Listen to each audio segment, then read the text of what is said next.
Broadcasting live from the Business RadioX studios in Atlanta, Georgia, it's time for Tuesdays with Corey. Now here's your host, Corey Rick.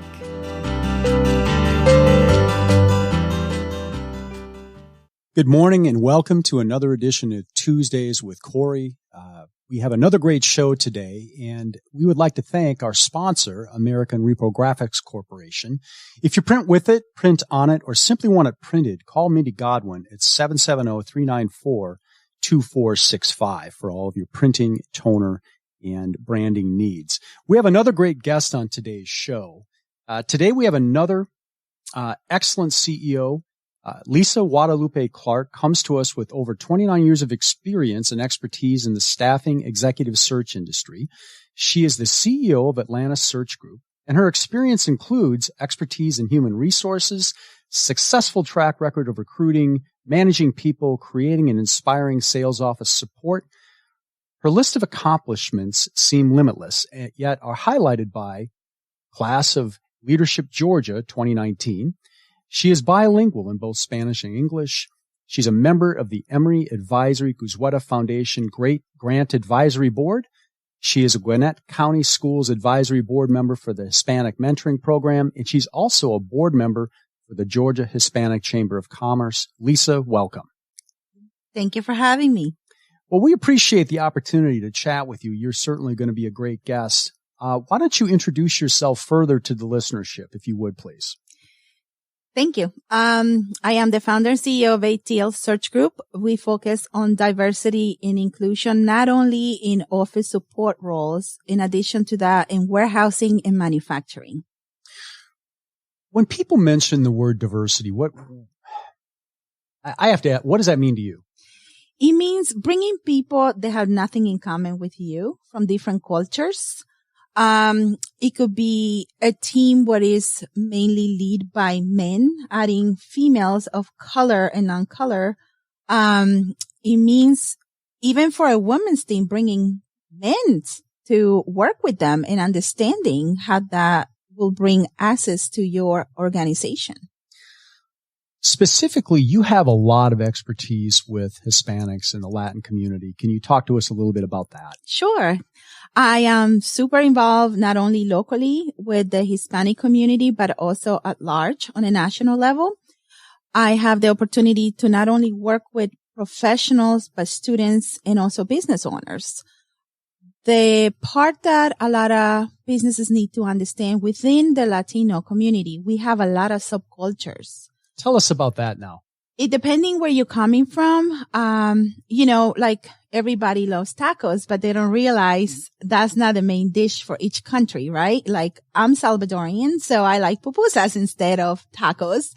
What did you just say? You like pupusas, which is what? It's a tortilla made with cheese, beans, and pork, and then it's cooked in a hot grill, and then they put a homemade tomato sauce with pickled cabbage. I got to get out more. I got to take you. That's the first I've ever heard about that. It's becoming popular. Actually, I was watching a commercial the other day from Metro PCS, and they had a girl that wanted to start her own business, a food truck, and what was behind it was pupusas. And I was like, wow, people are finally catching on. This is exciting. I am a huge believer in tacos. Yes. And they're good. Don't get me wrong. Yeah. But, you could also, if you're vegetarian, you could also have a pupusa made with just cheese and beans or just cheese. We also have a national flour that is cooking there. It's called loroco. It has a little bit of different taste, kind of like organic and wild. I would describe it. So it's really good. So did you grow up here in the Atlanta area? No, I was actually born in New York. And whereabouts in New York? Long Island. Yeah. Long Island. Don't you mean Long Island? Long Island. I've been in Atlanta a little too long. And, when I was 1, my mother decided to go back to El Salvador because immigration came and deported everyone but her because I was born here. So she decided to go back because she didn't know the language. She felt alone. She didn't know where to go. So actually I grew up in El Salvador during the Civil War. And when I was almost 15, my mother decided to come back to the United States because at that time either the guerrilla or military will recruit you when you were 18. And my mom she was saying there's no reason for you to continue to see things that a child should not see when you were born and have the opportunity to go back to another land that will offer you a better life. So has that happened to your satisfaction? Yes. And so to tell you a little more about my background, so when I turned 15, my mother decided to go back to El Salvador because my grandma fell and broke her hip. And at that time in her culture, the youngest daughter had to take care of the parents. So she decided to go back, and I had to make a choice at 15 years old. Do I go back to El Salvador to an unknown future or suck it up and stay here? Wow. So my mom was like, those are your choices. If you decide to stay, que Dios te bendiga, God bless you and good luck. I had no one to rely on. I was going to be on my own 100%. What did you do? I decided to stay. I rented a room from a friend of mine. Her parents are from Jamaica. And I had to work at places that didn't quite ask you for your ID to see how old you were. I worked at Spanish supermarkets. I worked at different restaurants. And I was able to put myself not only through high school, but also pay for my own college and still send money to my family in El Salvador. Now, were you here or were you in New York when you were doing New York on Long Island. And then how we ended up here is my husband's dad is from here. And when we started having a family, we felt that it was too expensive to raise a family up north. So we were like, there's other places that will offer opportunities. And my father-in-law, why don't you guys check out Atlanta? You may like it. So we decided to make a move. And it was the best thing that happened to me, honestly. I don't think. How so?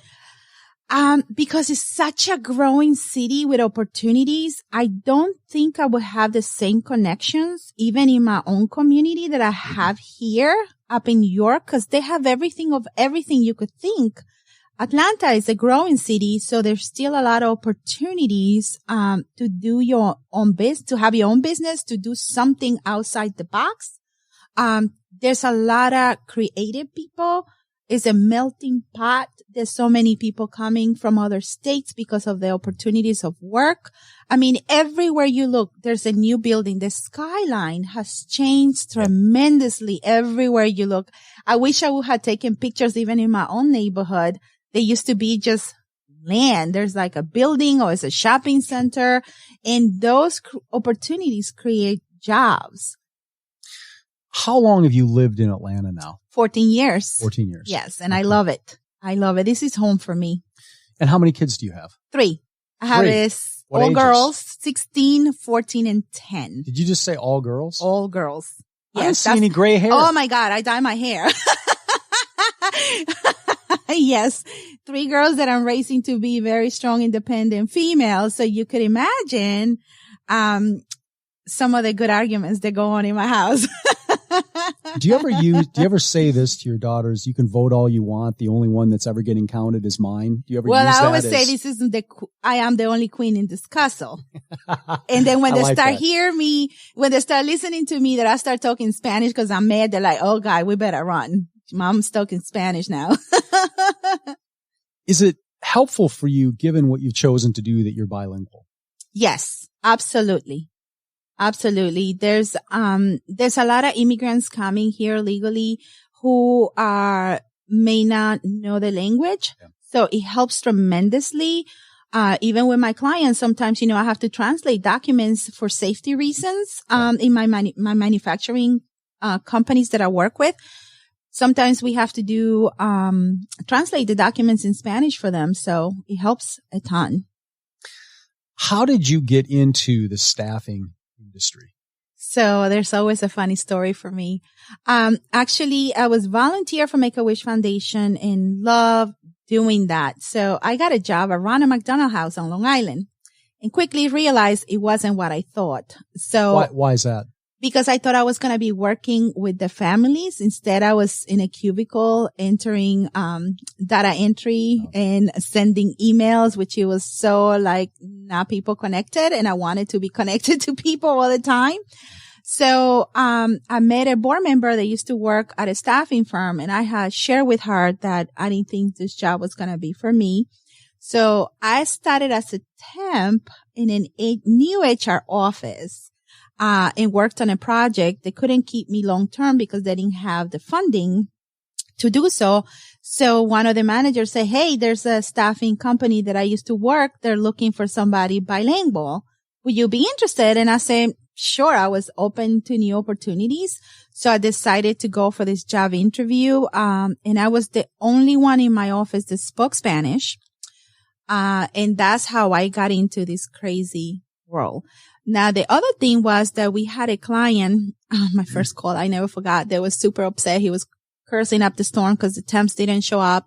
And I was like, I'm new. I don't know what you do. Can I come visit you? So I went to see him, and it was like the perfect timing.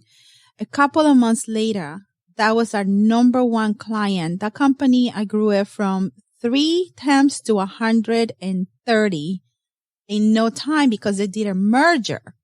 So from that client that wasn't that important at that time for the firm where I was working, it became their number one client. And he refused to talk to anyone but me because I took my time to go see him. So lesson learned, only because you're small right now doesn't mean you're always going to stay small. Yeah. Little fish become big fish. Yes. They're going to grow eventually, and you want to grow with them. I want to come back to your Make-A-Wish experience. Do you do any work with those folks since your experience with them? I don't, but I do volunteer with other organizations, with middle schoolers and college students. I do a lot of speaking engagements. I'm the past president of ALFA, which is the largest Latino association across the U.S. I'm still very connected with universities. I I mentor some of the kids. I actually have interns that come and work in my business. Right now, I have 2 from Emory, right? and I really make them go outside the box because. How do you do that? I bring them to different events. I expose them to board meetings, which they never done before. They see what goes on planning an event. I mean, it's craziness, and then it's brainstorming with different people, and then you have the beautiful final product of the event. So I expose them to that. I talk to them that whatever decision they make in life, to always give back to the community, that's important, and pass it forward. They're going to be professionals and growing one day. They need to mentor other kids behind them. So you had all this experience working for another staffing organization. Yes. And then within the last several years, you started your own company. Yes. Was there a turning point or a jumping off point that led you to start your own organization? Of course. Yeah. So in New York, I had the opportunity I did a startup that sold for $2 million. And then I always have that fear of. Was that your company? No, it was not. You helped staff it. I was the one that started the company for someone else with other folks. So it was super successful before I moved to Atlanta, and then it got sold. I always have the fear of failure and not being seen. Oh, look at her. She tried and she failed, right? Everybody doesn't want that rejection piece, especially when you're female. And I felt that in my heart that I always wanted to do it, but I always chicken out, honestly.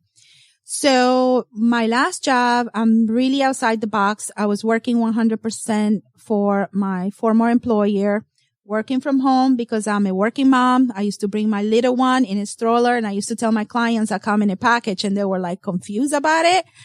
What do you mean you come in a package? And I said, well, my little one is coming. I am a working mom. Don't worry. She's not going to bother you. I used to put her in a stroller with a little, drawing board. And I told her, if you're good, you get something. And her favorite store is Target. So we will go to Target or McDonald's. If she was good and she knew to be good, she was really quiet the whole time. You didn't even know she was there.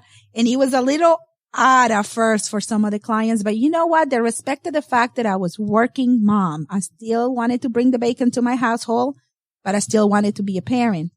Seems fine to me. If you have subject matter expertise and somebody wants it, then. I mean, if it was a screaming kid, I don't recommend it, but my kid was very well behaved, my little one. And I could tell you, she probably could negotiate a contract better than me at this point. So she got life experience doing that and seeing me do presentations for clients. Knowing you, it seems like not behaving wasn't an option for your kids. Is that fair? Yes. I'm a tough mom, but I love them. So what happened was, my employer sold the company and we sell a service, and I have to believe in what I was selling. And I didn't believe in the culture of the company that bought them. Why? They didn't really understand. Okay. So for those of you that are planning on purchasing a firm, you need to talk to the employees that are there already, get to know them. So that way, they didn't even bother to ask me my experience. They didn't even, and it seems like it was so disorganized. There were 3 people in charge, and every time I had a question, no matter who I asked, I would get 3 different answers. And I didn't like that. That I could see where that could be disconcerting. It was. And I felt that my beliefs did not align with theirs. I believe in customer service. I want to talk to my clients, not just an email. I don't believe in bringing a client, they get another number and I move on to the next, and then I bring them a bottle of wine at the end of the year for Christmas. I don't like that. I like to build a relationship. I like to get to know my clients. It's not just the job description. What is the culture in your facility? How can I solve the issues that you're having? That's why you're hiring me. And they were not really connecting with that. So I say to my husband, you know what? I don't think this is going to work out. The first time I met the management, and he goes, you just met them. How do you know? I said, I'm in the people business. I know it's not going to work out. So I decided to quit. And at that time, the president of the Georgia Hispanic Chamber of Commerce, we were having breakfast, and he came to have breakfast with me because he wanted to offer me a job. And I looked at him and I said, I have this crazy idea that I want to start my business, and I don't want to let you down by me taking a job and think, my God, I should have gone and take a chance and started my business. If it works out great, if it doesn't, at least I got that out of my system. And he respected that. So, he said, do you have a budget? What do you have an office? And I said, well, I got $325. I don't recommend it, by the way. Have a little more than I did.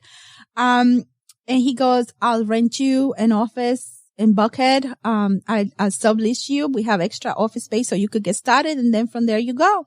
So I said, okay, I'll do it. So I went home super excited, and I told my husband, hey, guess what? I'm starting my own firm. And he was like, yeah, you said that before, but you never did anything, right? And I said, no, like for real, I have office space. And he looked at me like, okay, you're really doing this. He goes, where? I said, Buckhead. He goes, where'd you get the money from? I said, don't worry about it. I know people. So that's how I started my company. I got my first client, and I got a direct hire fee that was my working capital to get going. I started with a bunch of interns, and I said, I can't pay you. I give you gas money, but you'll get experience. How do you do a startup? So it was very exciting. I had these interns working part-time for me, and that's how I got it going. And it's been almost 3 years now.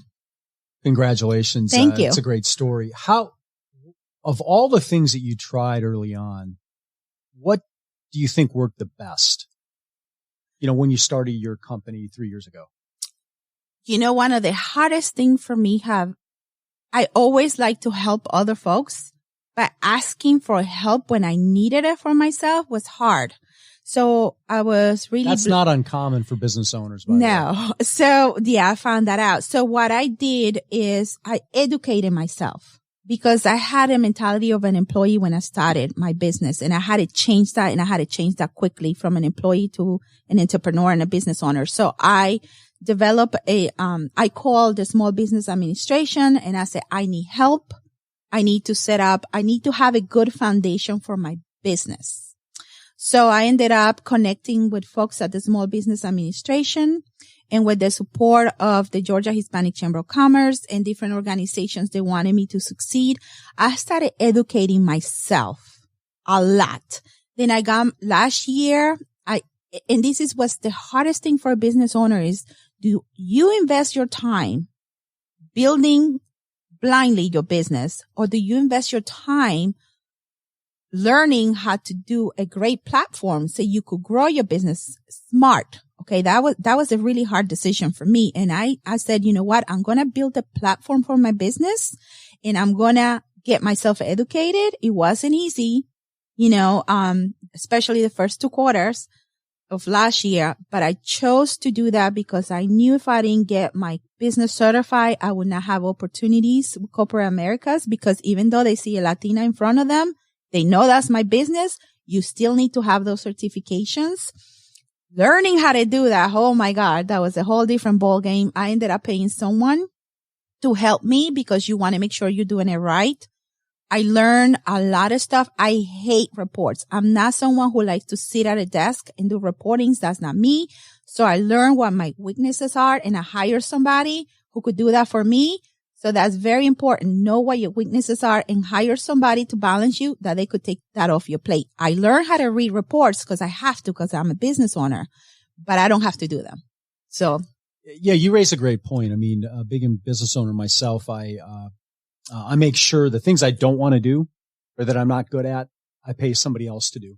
It will save you so many headaches long term. And I had to learn that the hard way, by the way, because when you start, you want everybody to do it learns all, it the hard right? way. Oh my God. Because isn't the fallback, Yes. I could do this myself, or I'll do this on Saturday afternoon, or I'll do this on Thursday night. And here's the thing. I mean, how do we do it things that we don't want to do that we're not trained to do? You pay somebody. Yeah. Well, we don't do a very good job is my point. And we're better off just giving it to somebody where that's something that they could do in their sleep. Yes. And then you go back to doing whatever it is you're doing. In our organization, we say, throw your fastball. Yes. Yes, absolutely. So, and I'm still a strong believer that you have to embrace your employees. Yeah. They're the ones who take care of your business. So we have any excuse to eat anything in my office. They always say, gosh, I can lose weight because we always celebrate. I need to come by more often if you have unlimited food. Yeah, we always have food. We always have an excuse like, okay, we had a rough week. Okay, let's just have a party. Next week will be better, like kind of thing, trying to keep everybody engaged, and positive, bringing a positive energy. We all have our personal issues that we deal outside the office. So I try to create a good work environment where people feel they have the right tools. So I send them to different events. I find out what are your interests. I want them to grow professionally because that's going to help my business. So investing in your employees, I believe in that. And I want them to feel like we're family. We all have the same thing. We want to make money, but we want to be successful and we want the company to continue to grow. How many employees do you have, Lisa? 5 right now. Mm-hmm. They're all full-time? I have one working mom that comes 3 days a week. Actually, I have 2 working moms, 3 actually. I think 3 working moms, and I'm very flexible with the schedules because I understand I'm a mother too. If you need to take a few hours to go to your child's school for a special lunch or a play or whatever, I don't have a problem. And I think they appreciate that and they want to work harder because I appreciate that. Well, I think it creates an environment that's conducive to building a world-class company and building a place where people want to come to work. And one of the things that I've been told by single mothers is the flexibility is a significant factor. So here is something that I feel the companies are not doing a great job yet. They should offer more part-time roles for moms. They want to be moms in the afternoon. They have all morning free. Guess what? Those hours, they know they have to get everything done they're supposed to do. They will focus on getting that done because they still want to have a career, but they want someone that will give them flexibility to be a mom. Yeah. And it's important too. Yeah. There's an old saying. I think we're making little steps, but we still got a long way to go. There's an old saying I just made up. If you want something done, give it to a working mom. Yes. It will be done. Right. If you go to any PTA meeting, those moms, oof. They're fearless. And that you could see that how they embrace and they're passionate about what they're doing and they get it done. You referenced employee engagement, and I get that you have a stickiness to your employees. They like coming to work. They like the flexibility. What are you doing to drive engagement within your company? So with your employees. So we do that, and we also participate in a lot of different events in our community. I like to think a lot outside the box. So we recruit a lot. I would call it a more social environment, because we'll go network to a lot of events. So we'll meet a lot of our applicants through that. And also we engage with different organizations and support them. They're nonprofits that offer an opportunity for someone that may not know how to write a resume. I do a lot of public speaking and also resume writing. Oh my God, I cannot tell you how many folks I meet. They're amazing, but the resumes are horrible. And no one has taken 5 minutes. How so, Lisa? Because they don't know how to write a good resume. And by that I mean is, like, if they work on an important project that benefited the customer where they're working, the job, and they follow through by putting different people to work together, right? On a team environment to get this done, and it produce great benefit to the firm where they are, where they generated extra money because they did this, and there's nowhere to be found on the resume. Also, one of the things, we have a lot of companies that want to be creative with titles of jobs, and when you look at the job description, I mean, they may have a really fancy name, and at the end of the day, it was an administrator. That's what they were doing, right? So when you purchase one of those systems to only find keywords on a resume, for instance, they missed a bunch of stuff, because yes, they will find some resumes that have those keywords, but you don't know the person, the personality. So when we interview a candidate, besides submitting a resume, I like to write a little essay about the person, why I feel this person will add value to my client, because you have to understand the personalities of each business. Some are very driven and young. Some of them are super mature and quiet. So once you get that, I could send you the best resume in the world. But if the personality of the applicant doesn't fit the environment of the company, we're setting up for failure. So that is so important. And you cannot see that on a resume unless somebody writes a little story about the candidate. Why do you feel this person is important to my organization, right? And that's where a staffing company comes in. Well, it seems like you have a very, very strong funnel to find candidates to place with your clients. What do you think is the most effective feeder system for you to get to know people so you can place them with, companies that need your expertise and need their help? So when we interview them, besides asking them, what is your passion, right? Ask them questions outside the traditional. Yes, they do have to have a set of skills to do the job, but we ask them that. What would you do if you had a project and you were in charge? How would you set that up? And that way we see the management style. If we interview them for a manager, if they have worked on a specific project. So we write a little story about the person. And I get a lot of referrals from other people. They don't want their employee to find that they're looking for a job on the internet or any job board. So I get a lot of referrals, and I actually prefer those because someone is not going to send you a bad person to be attached to their name. Because they're committed to it. Yeah. They're committed. Yeah. Yes. That's a great point. What other ways are you prospecting and finding help to place in companies?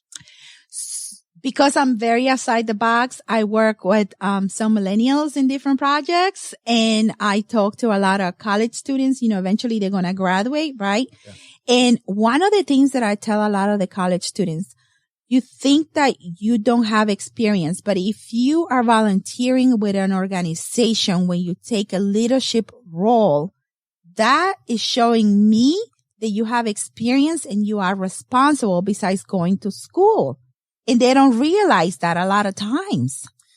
Yeah, I think that part of it's very important. I mean, you'd referenced earlier in our discussion about you're helping them create a story.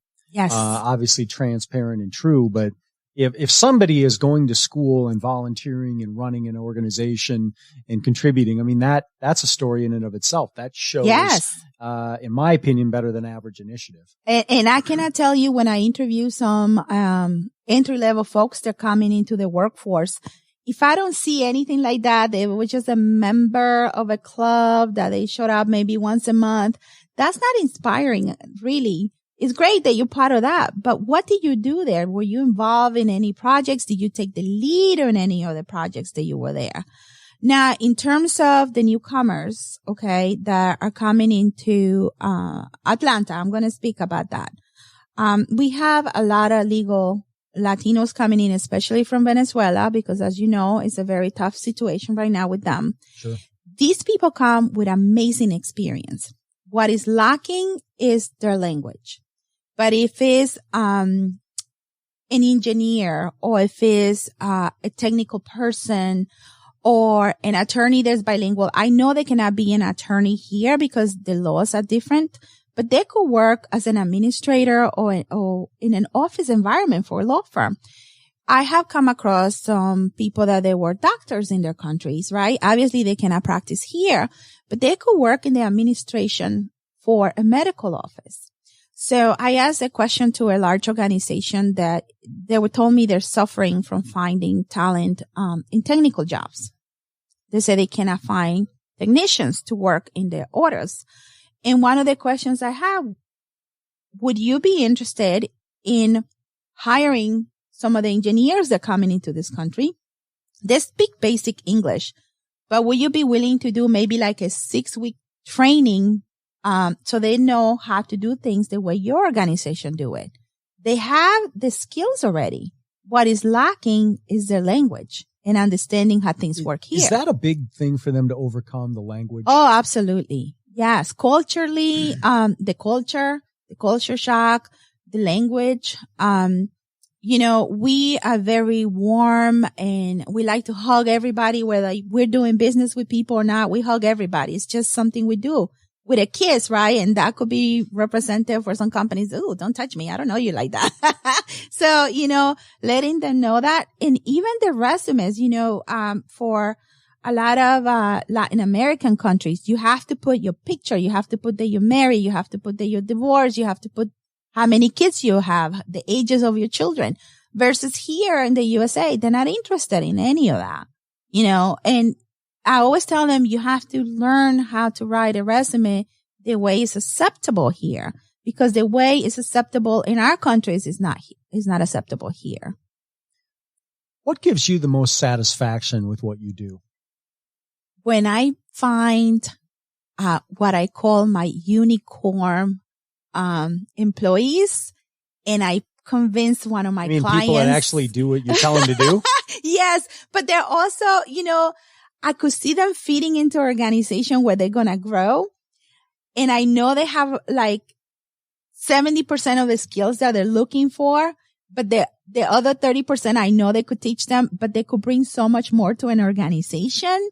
And they actually listen to me because I convinced them to give this person a chance. And that customer, a couple of weeks later, or a couple of months later, said, "Oh my God, thank you for finding me this person." And when I get an applicant that's so frustrated because of age, sometimes they haven't been able to get an opportunity to work or continue their work, especially if they have been for a firm, let's say 17 years, and suddenly they lose their job, right? Of course, they got to kind of start all over with less money. It's a very difficult transition. They're older. So sometimes it becomes a little difficult to find jobs for them. And I say, I have companies that prefer older people and it works great. So when I place them, and they're so thankful because it's not just getting a pay from that. Yes, it's awesome. I need that, right, for my family. But to see their smiles in their face is priceless to me. What is the biggest challenge in your business? Gosh, there's so many of them, because we deal with people. We never know what we're going to get when we place them. You seem to be a very good judge of sizing up people. We chatted about this, in our previous meeting and today. you seem to be very effective at sizing people up. You must be very effective at that. Would you agree? Yes, you have to in my business doing it as long as I have. Yes. But even with that, people would still surprise me. I could write a book. Oh my God. It'd be like why a number haven't one you? seller. I should. All the excuses why they don't go to work, especially blue collar employees. Oh my God. I can't even tell you. We keep notes. The calls that when they call out and be like, oh, my mother had an emergency or my mother died. And I said, wait, which one is it? Did your mom passed away? Or, cause she passed away last week and now you're saying she has an emergency, or like I got a Q-tip stuck in my ear.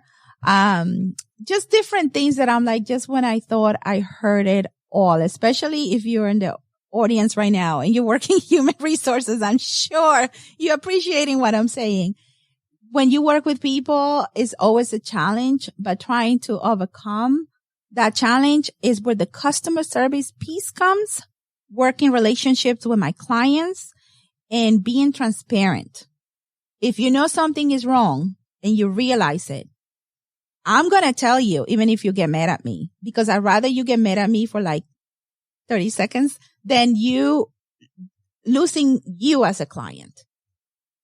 Well, I think you referenced a circumstance early on where a client had an issue and you wanted to visit them personally. Mm-hmm. And I think that would you agree that a lot can be gained sitting across the table from your client? Oh my God, yes, versus an email? Well, and absolutely. Some of it is lost if you're going to call them on the phone. Yes. Or send an email, or it could be at the very least misinterpreted. But I think it says something about you that you wanted to go and talk to that client where there are some, sort of less than advantageous circumstances to sort everything out. Yeah. So like this morning we had an issue at one of our warehouses, right? And I knew I had to come here and talk to you.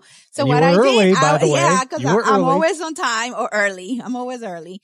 So what I did is, because I still wanted to show that client that we care, I sent an employee, somebody that works in my office. Yeah. We went over some of the questions. What was the issue? How are we going to solve it? And I said, go. Because even though I'm not able to go, I still want someone from my company visiting that client to make sure that he's okay. Do you have a specific area that you're focused on or that you believe you have subject matter expertise on with what you do? Diversity and inclusion in office support and light industrial, those two things. Okay. So seems like a combination. Some are sort of white collar, some are not. Yes. Is that fair? Mm-hmm. Yeah. Is there one that you prefer working with more than the other?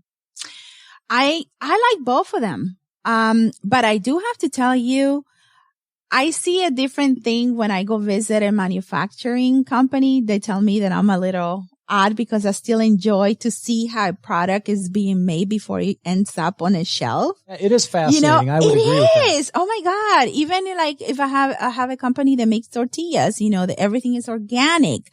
So the whole warehouse have to be a certain temperature, and to see how they boil the corn from scratch, how they get the kernels out to boil the corn, to put it through the machine to make the masa, to have this science perfectly. So each tortilla is round, perfect measurement from corner to corner. I think it's fascinating, right?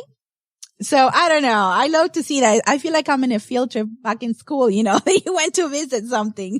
It is. I would agree with you. It is fascinating to see how things are made and to see the intricacies and the various systems and checklists, that, the manufacturers have to make sure that the product is built, within certain specifications and certain standards. But I would agree. It's fascinating to me to watch things be made. Yeah. Now the other piece, the professional side, this is new that I'm sharing with you. I am putting together a group of corporate America Latinas that work in corporate America. They are part of employee resource groups to have, educational and growth events for the Latinas professionals here. They are ERG, BRG groups. They get together, but very general. What does that mean? ERG? Employee resource groups. And a large corporation will have that. But one of the things that I noticed it was missing for Latinas, we're moms, we're wife. We want to do it all, right? But we still need a support group. And sometimes we come across different issues that you start wondering, I wonder somebody else in another organization is going through what I'm going through, or am I the only one? So I think it's so important to have this type of women get together and discuss some of the issues. Having mentors that will help them grow in their career path. Not everybody wants to be an entrepreneur, and I get it. People have a lot to contribute to organizations. We don't have a lot of Latinas in C-suite level, executive level. So how do we cross that bridge? By supporting each other and learning from other women, not necessarily Latinas.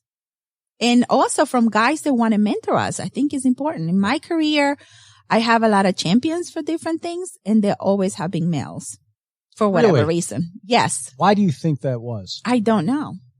Always. Even my high school teacher that pushed me to go to college, guy. Mainly, there have always been a guy who pushed me to do things. I find it hard to believe that anybody would push you to do anything successfully. Well, that's how you learn. Yeah. You know, you need that support team. What things, what charities or what initiatives speak to you now with all of your experience and all of your effectiveness that you've had with your expertise? Definitely the Georgia Hispanic Chamber of Commerce. How do you help them? I'm involved on the board. I work with them for 2 years with Latina entrepreneurs. So while I was going through my business, I said, gosh, I wish somebody would have had an event, a workshop or something where I could have learned about this, right? So that I did that for 2 years. But then in the back of my mind, I always had a passion to help Latinos in the professional environment because I worked a lot with Latinos before. Still continue to work on a national level with a lot of Latinos professionals through Alpha. And I always felt there was a piece missing to encourage and work together as women. Gosh, it's one thing for you to be a woman, it's another thing for you to be a Latina woman, right? So I felt that I needed to contribute. Why is that? Why do you make that distinction? Because it is. I mean, but specifically why? Even in my own personal experience, we stick to what we know, right? So we feel like if there's another woman, would she be okay if I ask for help because I don't look like her? Or I play nice in the sandbox with them or not? You tend to close up a bit. Do you find that women have been helpful to you when you've asked them for help, just generally speaking? Yes. Yeah. I have. But again, it's hard for me sometimes to ask for help. This just in. Sometimes business owners have difficulty asking for help. I would agree with you. Yeah. Because on some level, I think at some point you get to a comfort level and you say, okay, here are the things I'm good at. Mm-hmm. Here are the things I like doing. Mm-hmm. Here are the things I'm not good at. Mm-hmm. And here are the things I don't like doing. Yes. And then you pay somebody to do the things that you're not good at or you don't want to do. Yeah. And I like to be super competitive. Even if you ask my husband, he would tell you, I like to prove him wrong. So when he said, you can't do that, I was like, watch me. I always say that. And I have a saying that had gotten me through the hardest things for me. I didn't come this far to stay this far. So just when I feel that I'm crossing that hard river that I can't swim anymore, that I'm stuck, I keep saying, I didn't come this far to be this far. Yeah. Yeah. I'm fascinated. I have some friends that did a lot of work with the Navy SEALs, and I'm fascinated by how tough those guys are and the training that they have. And they have a saying that, I asked one of them one time, I said, well, how did you survive all the training? And he just said, I never rang the bell. Same thing. You never quit. Just, and I think that, no matter what your expertise is, there is a keep going component. Mm-hmm. And I didn't come this far to just get this far. That's true. Yeah. And for me personally, I have 3 daughters. So failure is not an option. Yeah. If something didn't work out, you know what? I learned from it. I wipe my tears and I keep going. Yeah. What do you think how do you think your business has evolved the last 3 years? What have been the most important things that you've responded and how has your business evolved since you started it? Well, I'm smarter about it. I know the value of my expertise. How did you get to that conclusion? How did you find out what your value was? Because I started asking people, well, how much are you charging for this? And I was like, I don't want to be known as the discount firm. Because yes, I will work on large volume and obviously there's a price difference. Sure. But we work so hard to try to get you the right candidates, that I can't be known as only because I'm a Latina discount firm. How are your services priced just generally? So I know what the market is, okay, and I'm still undercharging. So a client has a manufacturing organization and they need some admin or support personnel. Mm-hmm. You find a couple of clients, a couple of candidates, they interview, and one of them gets chosen. Mm-hmm. How do you get paid? So we have a couple of ways that we get paid. Direct hire, which they pay me a percentage of flat fee with a guarantee. Okay. And that's more for management, and office support. A lot of the times they go for that, or VP level. Then you have the temp to hire where we keep them a certain amount of hours in our payroll. We cover the workers' comp, everything related to anything that happened to that employee is on my dime. We pay them, we do the payroll, we do background checks, we do drug screening for our clients, we do direct deposit because I don't believe in live checks. They lose them like crazy. So either you have a bank account or we give you a pay card. Or we have project based where you may need somebody for a week, 3 days, a month, a year. I have some clients that are busy for 7 months out of the year. So they will keep these employees. And they don't want that to be a reflection on the business instead of laying them off. So we work with those clients. We place them somewhere else. And so you have people that will work on a project basis. Yes, we have both. So X client needs, they have a database that they need to update. Or an admin, right? An admin, somebody, or the receptionist, somebody is going out on vacation and they need coverage for 2 weeks or something. I could help them with that. Yeah. Mm-hmm. That's interesting. Do you have an area of your business that you like or that you prefer over others? I like them both. I can't say that I prefer one or the other. Sometimes, manufacturing slows down. I know how the year cycle works, and that's where my admin and office support will pick up sometimes. So it kind of balance. You have to have both, in my opinion. What do you think sets you apart from your competition? Number one, I am certified, women certified, minority certified, which actually will give you a discount if you use me in your taxes by doing that. I'm very competitive with my prices. I like the customer service feel still. And we will work really hard and we care about our clients. It seems like one of the things that sets you apart is, bilingual staffing. You'll do what's necessary to make sure that the client is happy. Yes. As opposed to telling the client, hey, call this 800 number or what have you, and talk to somebody that doesn't want to talk to you. I hate that. I hate that myself. It's less than advantageous, but it's important to, that I see as a significant advantage. I want to come back to something.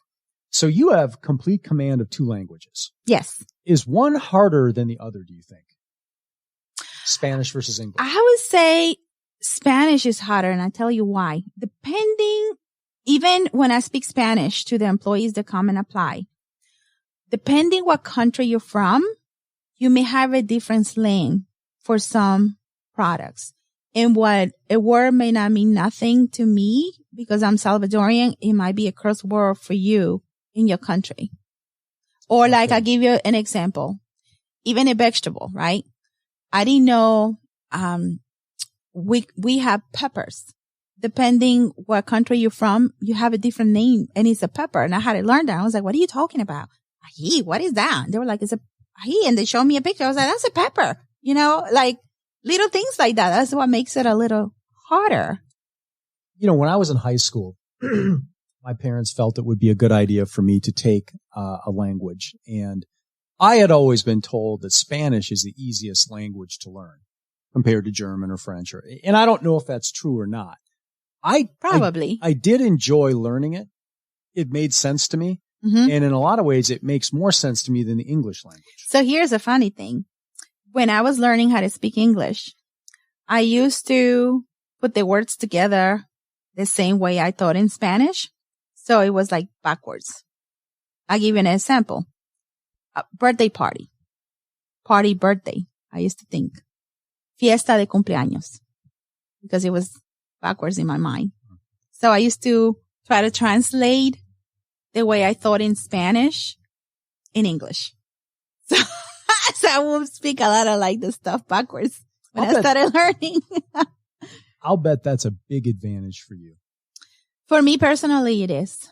It had opened so many doors, and I have to share this with you. So I'm one of those people that if I'm too comfortable, I need to be uncomfortable. Yeah, I've seen a number of memes and phrases that say if you're uncomfortable, you're right where you need to be. Yes.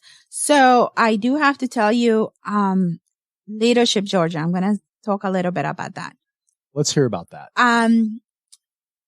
That's a big deal to be a part of that. It is a huge deal, and I didn't realize how big it was until I became part of them. So my class, 2019, I was told they had about 700 applicants from across Georgia, the whole state. Out of those, they chose 63. And the difference is that out of those 63, you are allowed, you have to come pretty much with your spouse or your business partner. So because I brought my husband. I didn't realize how hard it was for me to be at a networking event with my husband, because I was like, why? Well, pay attention to him so he doesn't feel left out? Or do I go and network with people that I don't know? The first time we got together was really odd for me. But at the same time, we learned more about each other as a couple because it was something we were doing together. And that was the hard piece. We had to find somebody to watch our kids. But also, I work with a lot of people that had nothing in common. So out of the 63 they chose, we were only 3 Latinos. And I didn't know the other 2 at all. So, which it was exciting. But one thing I learned was that if you take your time to get to know people, even though they're not like you, you will realize that you have something in common. For us, even though we were so different in every single way, religion, political views, career path, we all have the one thing in common was we love the communities that we serve. And we were passionate, and seeing everyone in actions that they were doing stuff in the community was so exciting to me. When you were a part of that, I know there's a significant vetting process, obviously. For Georgia, it's tough. But what events did you get together once a month, or what does it mean to be? I think we had about 6 times through the class that we got together, and it was Thursday through Saturday. And you don't sleep. If I was going to give an advice to anyone that goes through that program, is get your sleep on before you go, because it's busy. We would get calls we had to be ready up on our feet sometimes at 5:30 in the morning, 6 o'clock in the morning, and it was a whole day. But what I loved about that is, we got an opportunity to visit places that I never even heard of or never thought. I learned so much about agriculture. So I have a different respect for folks that work in farming and the importance that brings into our community. Like, I had no idea that we were the number 1 exporters of chicken. Really? Yes. The state of Georgia is? Gainesville. Sure. So it's the capital of chicken, and they're so chicken proud. We ate so much chicken. We even went to a chicken festival that weekend that I was chicken out by the time I got home. But, it was very also interesting to me that in the middle of nowhere, we visited this town, and they have so many ways that innovation, technology, that they're doing surgeries. So it was so cool for me to see all the equipments, how they do microscopic surgeries, and the recovery time for a patient is so much less than if they cut you fully versus a tiny little hole where they do these things. And I had some folks that were medical doctors in our group, and to see them utilize this machine, it blew my mind. I was like, oh my God, I'm so nervous, and I'm not even sitting there. And there was like nothing for them. You know, they do surgeries all the time with this equipment. So that was incredible. Well, so you got to see a lot of things, it sounds like, that the average person will likely never see. No. And he doesn't die there. So we're still getting together. I was just with a bunch of them, meeting the fresh new meat last weekend, the new class of 2020. We got an opportunity. So you have opportunities to meet older classes, they graduated before you, and the new people that are coming. So it's super engagement. And the thing that they tell you, you'll meet your friends for life in this organization. Yeah. It's not just you and your spouse. They also have get-togethers for your kids, and they get to network with each other. So it's really fantastic. It sounds like you had a tremendous experience. It really took me even more out of my box, out of my comfort zone. Yes. Sounds like maybe even the experience was transformative. It was, because I got to work with people that I never thought I had anything in common with. You know, so it kind of opened my mind, and I started thinking, gosh, if more people, you know, when you hear people hating each other, if they had an opportunity to actually talk to each other to see where each party is coming from, I think the world would be in such a better place, because I know I left wiser and I learned so much more after going through that program. Well, that's great. So I'm going to ask a question, and it's probably a loaded question. Do you have free time? Yeah. And if so, you know, do you have hobbies? What do you do to regenerate, to hit the reset button, to make you more sharp for your business, you know, going forward? So believe it or not, when I'm the most busiest and I go to large events with inspirational speakers and you see other people that quote unquote made it, that recharges me. But also when I need some time alone. And what I mean is with my family, because I'm never really alone. Even though I do have to tell you, the biggest thing that I would tell women, professional women and entrepreneurs, you have to carve some time for yourself to 100%. Be alone, whether it's with a friend, take a trip, a weekend. If you're so busy, overnight something, but you need that. And I'm learning to do that, because self-care, if so you're not taking your own advice. Yes. Self-care is important. So I do that sometimes, at least once a year. Yeah. Okay. Good for you. And the biggest thing for me is going on a nature walk that has a river here in Georgia. Oh. I love to see flowing water. It calms me down. I love nature, and I like to see that. And I feel like it clears my head from all the thoughts that I'm having, all the negativity. Okay. And religion. Religion is a big part of me too. I understand. Yes. If you could give the younger version of Lisa some advice, what would it be? Buckle up. It's going to be a bumpy ride. And don't look at the problem, no matter how big it seems. Look at how you're going to solve it. Yeah. The end result may not be what you think, but the lesson learned, it was going to make you a better person than what you are right now. If there was a young lady that wanted to follow in your footsteps, what advice would you have for her? Be open-minded, embrace opportunities, because you don't know where that's going to take you. Embrace opportunities. Yeah, you've certainly done that. Yes. Well, Lisa, you've been a great guest on the show. Continued success. If the listenership wanted to get a hold of you, how would they go about doing it? You could find me on LinkedIn, Lisa Guadalupe Clarke. My work email is lisa@atlsearchgroup.com. lisa@atlsearchgroup.com. Or my personal cell phone number, 516-375-0619. And then do you have a website or any social media? Yes, www.atlsearchgroup.com. And you can find us on Facebook as well, under ATL Search Group, on LinkedIn, and our website. We're all over.